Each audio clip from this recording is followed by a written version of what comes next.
El sonido de un cuchillo afilado contra el acero. El crujido de una cebolla al partirse. El murmullo bajo las órdenes entre el humo. Una cocina de restaurante es una cápsula del tiempo fuera del mundo. Allí, entre el olor a mantequilla quemada y café rancio, entre la fatiga que pesa en los hombros y la adrenalina agria que mantiene los ojos abiertos, se forjó una conciencia. No la de un artista, sino la de un sobreviviente. Anthony Bourdain no emergió de ese infierno como un chef que celebraba la haute cuisine. Emergió como un cronista de la trinchera, con los nudillos marcados y la mirada cargada de historias que no solían contarse en los manteles blancos. Esa mirada, áspera y romántica a la vez, terminaría por abarcar el mundo. Cambiaría los azulejos de la cocina por los paisajes cambiantes de la ventana de un avión. La jerarquía férrea de la brigada por la jerarquía invisible de las culturas que visitaba. El festín ya no sería el servicio de un restaurante neoyorquino, sino un tazón de fideos humeantes en un callejón de Hanoi, un asado compartido en las afueras de Buenos Aires, la compleja y hospitalaria ofrenda de un país entero como Colombia, que recibiría su mirada no con la lente del turista, sino con el respeto del invitado que sabe que está tocando algo sagrado. Su vida pública se convirtió en una celebración incesante del sabor, el lugar y la conexión humana. Enseñó a millones que la comida era el lenguaje más antiguo y más honesto, y que la mesa era el territorio donde las diferencias podían desvanecerse. Pero entre ese hombre público que sonreía al brindar, habitaba una pregunta más profunda y movediza. Una contradicción que sería el motor silencioso de todo. Porque ¿qué ocurre cuando el acto de buscar lo auténtico se convierte en una profesión? ¿Qué vacío puede llenar el que siempre está de paso? El que prueba la vida de otros, pero no se permite echar raíces en la propia. Bourdain construyó un monumento a la experiencia vivida con los 5 sentidos, mientras libraba una batalla interna donde esos sentidos parecían insuficientes. Encarnó la paradoja del hambre insaciable, de mundo, de verdad, de contacto, y la saciedad imposible. Fue el arqueólogo perfecto del goce ajeno y, al mismo tiempo, un náufrago en el océano de su propia intensidad. Una grieta entre la luz vibrante que proyectaba y la sombra larga que la seguía. Entre el festín ofrecido al mundo y el vacío que quizás se encontraba en el centro mismo del banquete. Leonia, New Jersey. Un hogar de clase media alta, lleno de libros y expectativas. Allí, un joven Anthony Bourdain parecía un huésped incómodo. La cocina no era un llamado, fue primero una rebelión práctica. Un trabajo de verano en un restaurante de Provincetown le ofreció una salida. No hacia el arte, sino hacia el caos ordenado de la línea de fuego. Fue una elección deliberada, cambiar el confort ambiguo de su origen por la certeza brutal y sudorosa de la brigada de cocina. Ahí, entre fogones, encontró su primera tribu. Los line cooks, los lavaplatos, los sous-chefs. Una fraternidad disfuncional unida por un código no escrito. Lealtad a los de tu turno, resistencia al dolor, cinismo como lengua materna. La cocina era un mundo vertical y claro, donde el mérito se medía en velocidad y aguante, no en apellidos. Para el hijo del editor, fue una forma de ganarse una autenticidad a puro sudor. También fue donde conoció los primeros mecanismos de fuga. La cocaína para aguantar el turno doble, la heroína para olvidar que existía una afuera. Su paso por el Culinary Institute of America fue más un requisito técnico que una vocación. Su verdadera educación ocurrió en los subsuelos de restaurantes de Nueva York, donde ese olor a mantequilla quemada se mezclaba con el miedo a no ser suficiente. Aprendió que la alta cocina era ante todo una disciplina de guerra. Y en esa guerra forjó una voz interna, áspera y observadora, que anotaba mentalmente cada historia de abuso, cada pequeño triunfo, cada mentira necesaria para sobrevivir.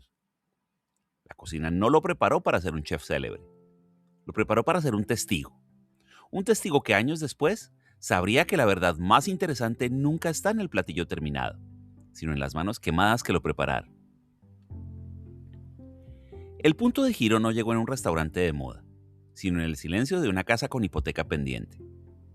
A los 43 años, Bourdain estaba atrapado, agotado por décadas en cocinas ajenas, con deudas y un futuro que parecía una repetición interminable de los mismos turnos. La escritura no era una ambición, era un refugio de última instancia, un lugar donde el desencanto podía convertirse en algo más que sudor y blasfemias.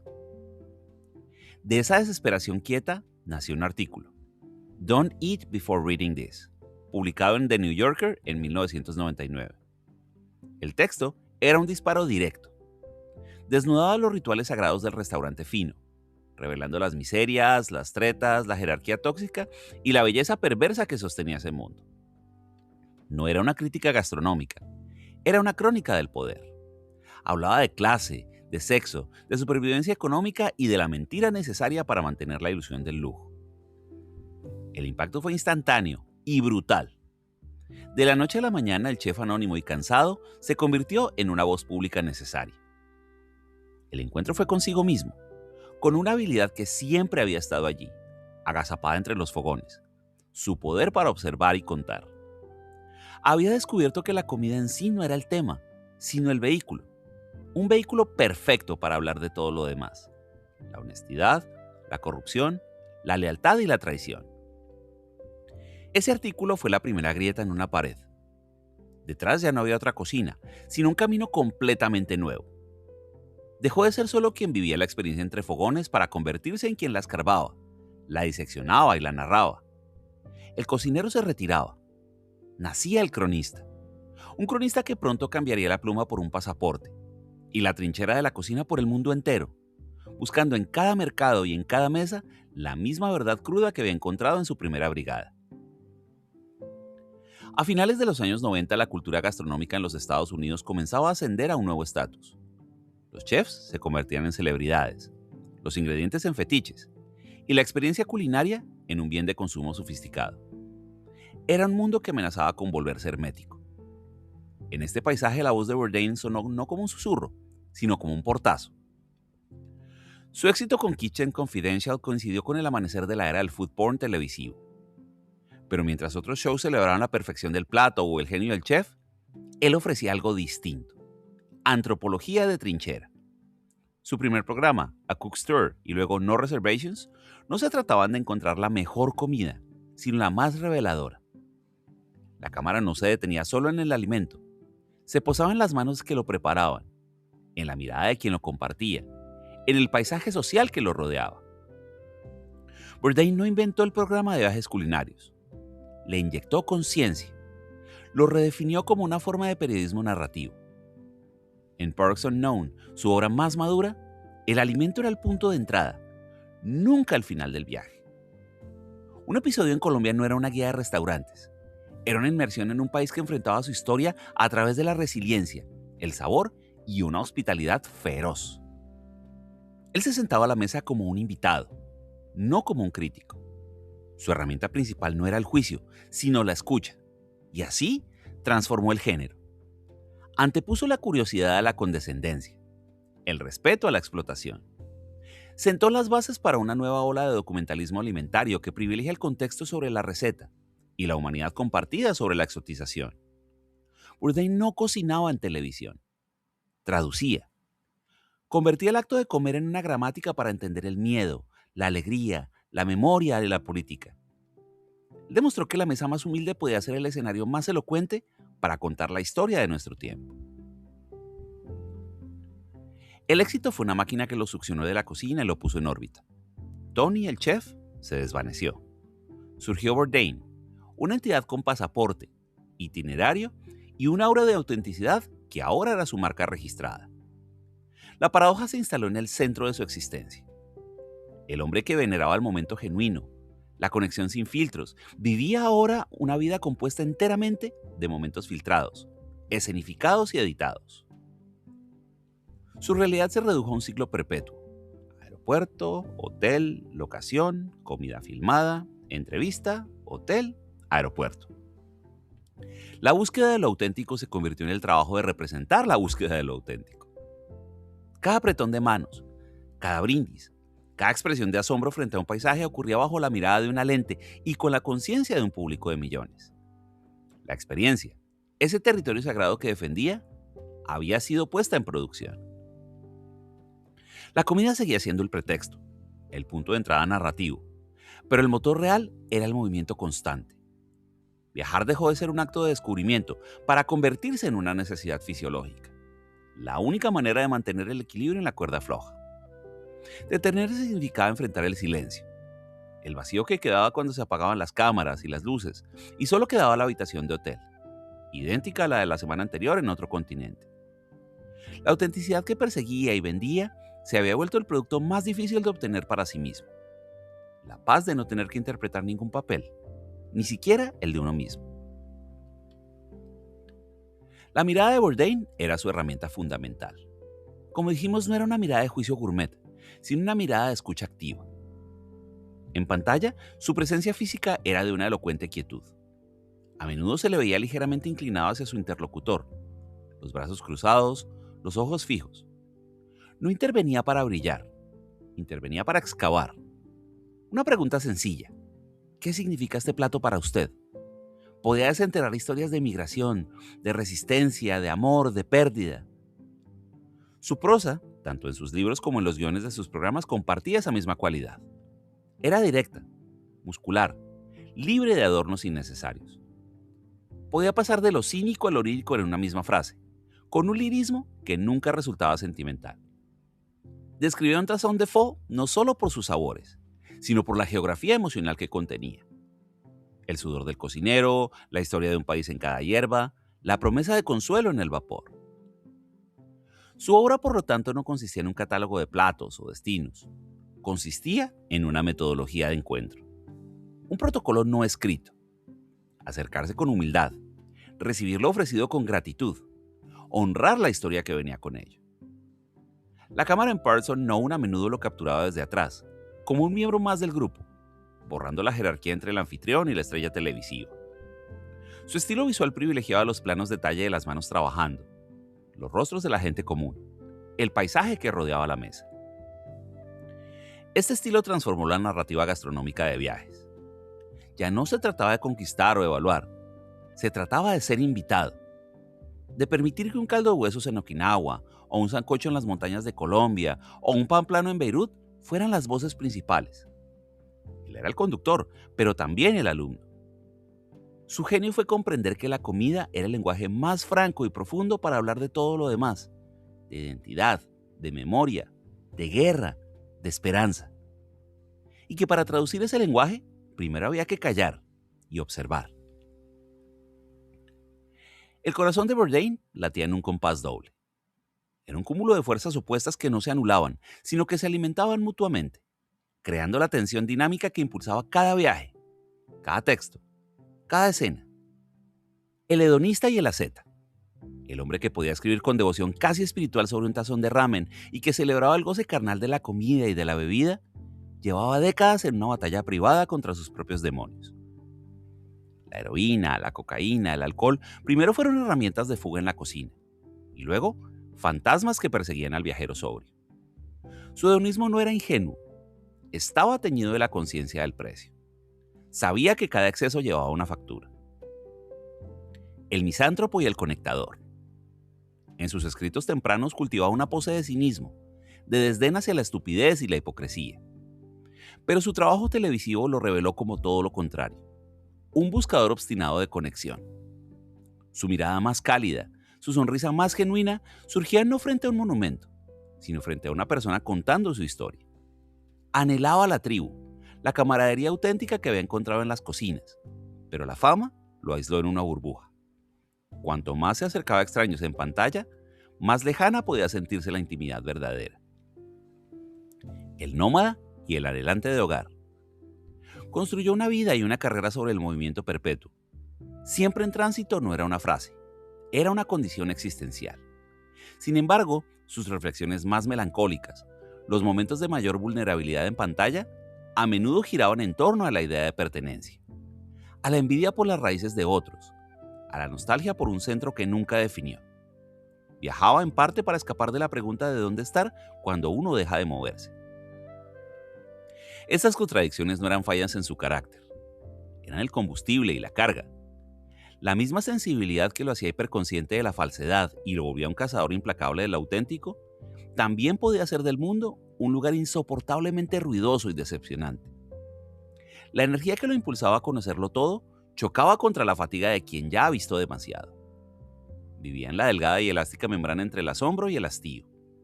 Y desde ese lugar inestable, pero extraordinario, nos mostró el mundo. El amor en la vida de Bourdain nunca fue un asunto privado.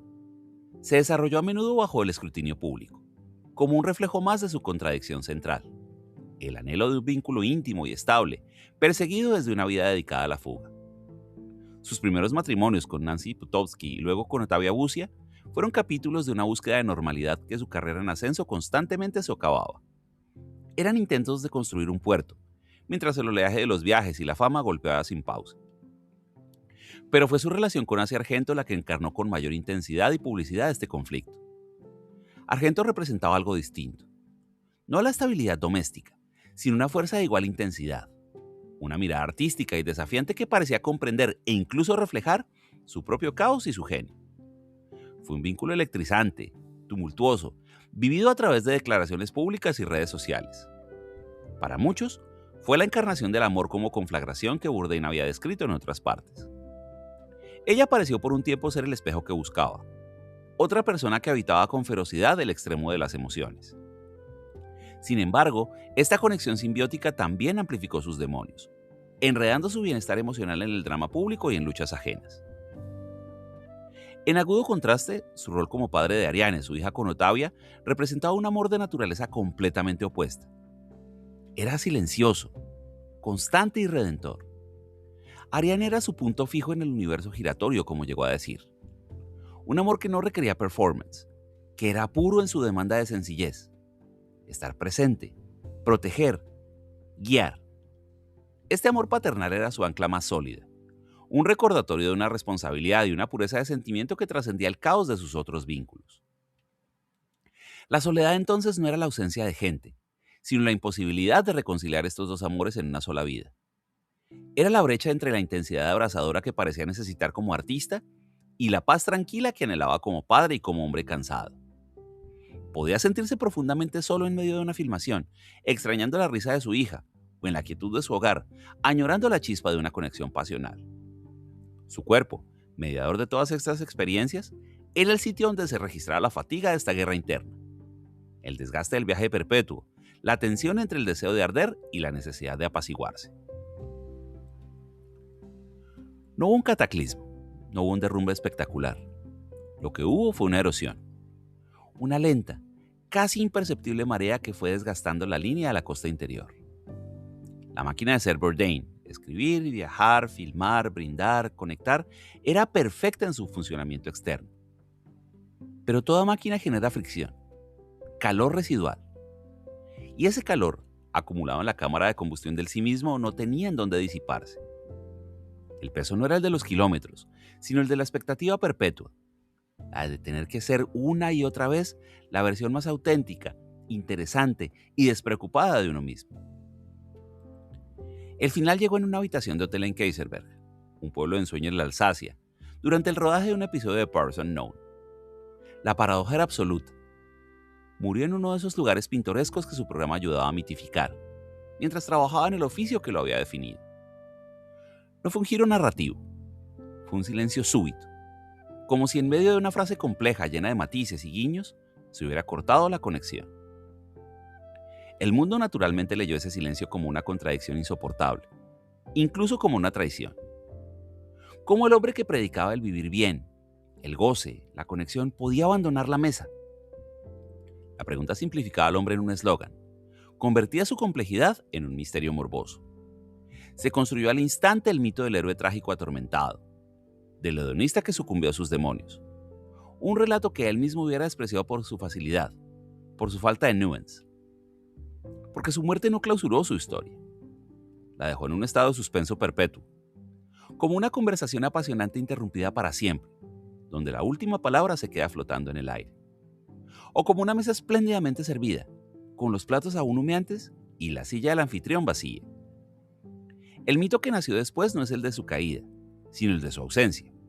Una ausencia que transformó cada imagen previa, cada episodio, en un eco preguntándose por lo que no se dijo, por la grieta que siempre estuvo ahí, sosteniendo el peso de tanto festín. El legado de Anthony Bourdain no se mide en recetas, sino en una forma de atención. Bourdain cambió para siempre la manera en que una generación se relaciona con el mundo. Desacralizó la alta cocina al tiempo que santificó la comida callejera. demostrando que el valor no estaba en el precio, sino en la historia contenida en cada bocado. Convirtió el acto de viajar antes una secuencia de postales en una conversación íntima y a menudo incómoda. Enseñó a mirar no con la lente del turista, sino con los ojos de un invitado que llega sin prejuicios y se va con una deuda de gratitud. Dejó, quizás sin proponérselo, un modelo de masculinidad alternativa, uno en el que la fortaleza no se demostraba con la impasibilidad, sino con la curiosidad feroz y la vulnerabilidad expuesta. Un hombre que podía llorar frente a la cámara al escuchar una historia de exilio, que hablaba de su miedo a la paternidad y de sus fracasos amorosos con una honestidad desarmante. Era áspero y tierno, cínico y sentimental. Rompió el molde del aventurero imperturbable, mostrando que la verdadera audacia estaba en permitirse ser afectado. Pero su huella más profunda y perturbadora es una pregunta que su vida formuló y su muerte acentuó. ¿Puede el hambre insaciable del mundo coexistir con la paz interior? ¿Es sostenible construir una identidad sobre el movimiento perpetuo? ¿Sobre la extracción constante de historias ajenas? Bourdain convirtió la búsqueda del auténtico en un arte, pero su historia sugiere que el precio de esa búsqueda puede ser la imposibilidad de sentirse auténtico en el propio silencio. No nos dejó respuestas, nos dejó una metodología: acercarse, probar, escuchar, y nos dejó la inquietante paradoja de que a veces quien mejor ilumina los caminos para los demás puede ser quien más fácilmente se pierde en la oscuridad de sí mismo. Su huella, por lo tanto, no es solo un catálogo de lugares y sabores, es una brújula moral que apunta hacia la empatía y, al mismo tiempo, una advertencia silenciosa sobre los abismos que puede abrir la curiosidad sin fondo. La cocina pasada la medianoche es un escenario vacío. El humo grasiento se aferra al aire, pero el bullicio urgente se ha apagado. Solo queda el rumor del extractor, el goteo lento de un grifo, el crujido de las suelas de goma sobre el piso mojado. Los fogones están negros y fríos. Los cuchillos, limpios y alineados, reflejan la luz fluorescente. Es un espacio agotado, vacío de la furia creativa que lo llenaba horas antes y, sin embargo, impregnado de su esencia. Un templo secular donde se oficiaba un rito de sudor, precisión y fuego. De ese mundo concreto, de esa trinchera de azulejos, Anthony Bourdain tomó no solo un oficio, sino una ética. Una forma de estar en el mundo que privilegiaba el valor de lo hecho a mano, la lealtad de la brigada, la verdad cruda de un caldo que lleva todo el día. Esa ética fue la que más tarde trasladó al mundo entero. Cambió los fogones por volcanes, las calles de Nueva York por los callejones de Shanghái. Pero el principio fue el mismo: acercarse al fuego, respetar a quienes trabajan cerca de él y nunca fingir que no quema. Él enseñó que la mesa más humilde podía ser un territorio de descubrimiento y que compartir un plato era un acto de traducción mutua. Mostró que la curiosidad era una forma de respeto y que la mejor pregunta no era ¿qué es esto?, sino ¿qué significa para ti? Redefinió la aventura no como conquista, sino como conversación. Su voz, áspera y cargada de una ironía que delataba ternura, invitaba a sentarse, a probar, a escuchar, a desconfiar de lo fácilmente empaquetado, a buscar siempre la historia detrás del sabor. Pero su vida, en su desenlace abrupto, legó una verdad más difícil de digerir: que el festín más espléndido, el banquete de experiencias ofrecido al mundo, podía servirse sobre un vacío interior. Que la habilidad para describir el sabor de la vida para los demás no garantiza poder paladearla para sí mismo. Reveló la contradicción última del testigo, la de quien documenta la luz, pero puede sentirse consumido por la sombra que esa misma luz proyecta. No fue una tragedia simple. Fue el recordatorio complejo y desgarrador de que el viaje más arduo no tiene mapas, ni guías, ni episodios que lo resuman. Es el viaje hacia el interior, hacia ese lugar donde el ruido del mundo se apaga y solo queda el diálogo, a menudo incomprensible, con uno mismo. Bourdain hizo de su vida un puente hacia los demás, pero el puente, como toda estructura, tiene dos orillas, y en la orilla privada, la que nunca mostró a la cámara, es donde se libró la batalla que nadie pudo narrar. Lo que queda entonces no es una respuesta. Es un asiento vacío en una mesa que sigue extendiéndose. Su voz, ya para siempre en un archivo, anima a ser más valiente, más abierto, más generoso con el desconocido, a no conformarse con lo obvio, a aceptar la copa que ofrece, aunque no sepa qué contiene. Su silencio no anula sus palabras, las carga de un nuevo significado, más frágil y precioso. Recuerda que detrás de cada historia que conmueve hay un narrador con sus propias grietas, que la belleza que se logra ver en el mundo a menudo es filtrada por una conciencia que lucha por encontrar su propio lugar en él. Al final, su obra perdura no como un manual, sino como un testimonio.